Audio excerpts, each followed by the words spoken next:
같은 인사는 공손하게 송공손 배꼽 인사. 안녕하세요. 안녕하세요. 위클리벳 황당무계 황당한 문화나의 개소리. 안녕하세요, 무리정입니다. 안녕하세요. 이학범입니다. 우리가 왜 동물과 인간이 함께 살아가는 세상이라는 얘기를 참 많이 하는데 네. 이게 이제 평소에 잘 와닿지 않다가 동물을 사람의 삶에 이용하는 경우가 꽤 있어요. 예를 들면은 제가 제일 싫어하는 실험동물이라든지 또 하나가 왜 물이 1급수인 거를 확인하기 위해서는 거기 사는 동물이 있느냐 없느냐 뭐 이런 거 있잖아요. 네. 예. 그러니까 뭐냐면 동물이 사람이 살기 가장 좋은 환경의 어떤 지표 같은 걸로 사용이 된다는 거죠. 다시 말해서 동물이 잘 살 수 있는 환경이 곧 사람이 잘 살 수 있다. 너무 당연한 진리인데 요거를 저희가 사실 평소에는 잘 모르고 살아가거든요.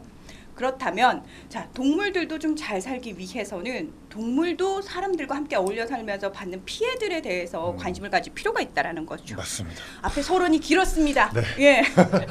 이 서론을 이렇게 길게 얘기하신 이유가 있죠. 네, 맞습니다. 뭐냐면 그 작년 말에 사회적 참사 특별법 이 제정이 돼서 국회를 통과했잖아요. 네. 그리고 그 시행령이 얼마 전 7월 17일 날 국무회의를 통과하면서 이 법이 이제 시행이 됐습니다.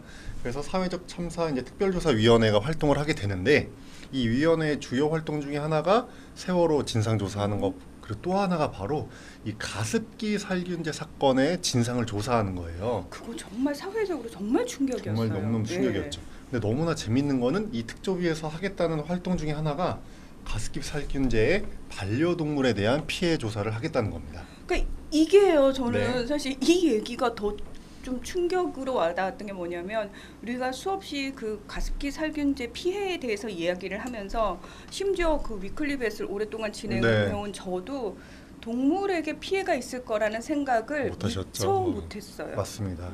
근데 되게 재밌는 건 이 가습기 살균제가 처음 이슈화 된 게 2011년에 그 영유아가 사망하는 사건이 막 보도되면서 이슈가 됐거든요.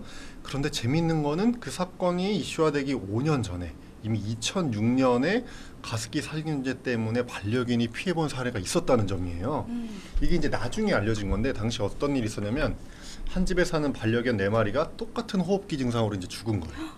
갑자기 죽은 거죠. 근데 원인을 알 수가 없어서 부검까지 했어요. 근데 결국에 원인을 찾지 못했거든요. 그래서 미궁에 빠진 채로 이제 사건이 끝났는데 나중에 해당 진료를 한 수의사가 가습기 살균제가 이슈화되는 걸 뉴스를 보면서 사람한테 나타났던 증상이 당시에 그 강아지들의 증상과 너무나 똑같았던 거예요. 그러면서 아, 저게 가습기 살균제 때문에 그때 강아지들이 죽었던 거구나라고 확신을 하게 된 거죠. 그래서 이 사건을 계기로 이 특조위가 이제 이 사례 조사에 나서겠다는 거예요. 사실은요, 그 당시에 그 반려동물들이 그 안타까운 죽음을 맞이했을 당시에 조금 더 주도 면밀했었더라면은 어쩌면 사람들 피해를 좀 막을 수도 있지 않았을까. 그러니까 제가 강조하고 싶은 게 바로 그거예요. 사람한테 이슈가 되기 5년 전에 이미 반려견의 증상이 나타났기 때문에 그때 우리가 조금 더 주의를 해가지고 원인을 찾고 이걸 예방만 했다면 사람에게 올 피해를 좀 줄일 수 있었겠죠. 이게 그 해당 수의사분의 얘기에 따르면 아무래도 강아지가 사람보다 폐 면적이 작잖아요. 그리고 가습기 가습기에서 조금 더 가까운 곳에 생활할 확률이 높기 때문에 아마도 사람보다 먼저 증상이 나타난 거 아니냐 이렇게 추정을 하셨고요. 그러니까 이게요, 미세먼지 때하고도 비슷한 상황인 거예요. 저희가 짚어드렸듯이 미세먼지도 반려견에게도 우리가 피해를 입히잖아요. 똑같은 얘기입니다. 그리고 특조위가 지금 이제 사례를 모집하려고 나서고 있는데 인터넷 카페를 통해서도 사례가 몇 가지 찾을 수가 있거든요. 3가지 사례가 알려져 있는데 뭐 이런 사례들입니다. 옥시 제품의 가습기 살균제를 쓴 집에서 또 강아지 3마리가 갑자기 폐질환으로 죽었는데 한 달 만에 막 증상이 악화된 거예요.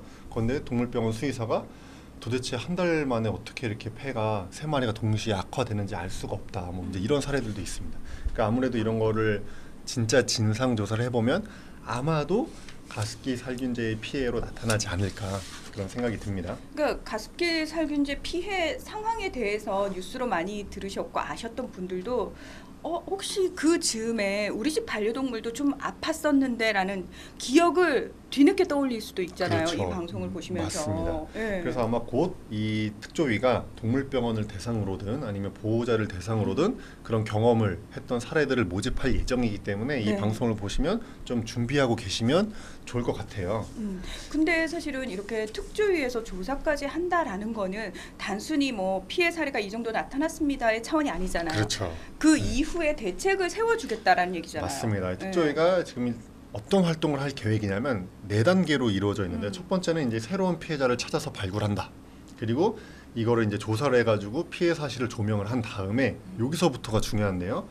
이 가습기 살균제 가해 기업의 배상과 사회적 책임을 이제 촉구하고 맞아. 여기까지는, 네. 동물에 대해서도 배상해야 그렇죠. 해요. 그리고 예. 이 동물을 키우는 보호자분도 그 피해를 받았을 가능성이 높잖아요. 맞아요. 그거에 대한 피해까지 포함해서 사회적 책임을 촉구하고요. 마지막 4단계가 제가 봤을 때 제일 중요한 활동일 것 같은데요.